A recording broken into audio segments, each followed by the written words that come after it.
How to recover hacked Facebook account without email, password, and phone number. Firstly, you have to install the Facebook app in your Android by the Play Store, then open the Facebook app in your Android. Make sure you are using the latest version. Now you have to click on Find Your Account. You see, you have to enter the phone number. If there is no, you have to enter your email address. I select here your, let's suppose my ID is this. Now search this ID without entering the email. It is possible that your ID can be found. So this is my ID. Click on it. Password, try another way.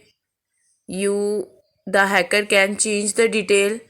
So click on send via notification. Click on continue. So in your device there is a code. Enter the code and you can be log into the Facebook. So that's the way to recover your account without any email or password. So that was all. I hope that you have found value in this video. Also, please consider your support by commenting, liking, sharing, subscribe to our channel for more valuable content in the future. Your engagement is highly appreciated. I wish you very good luck. Thank you so much.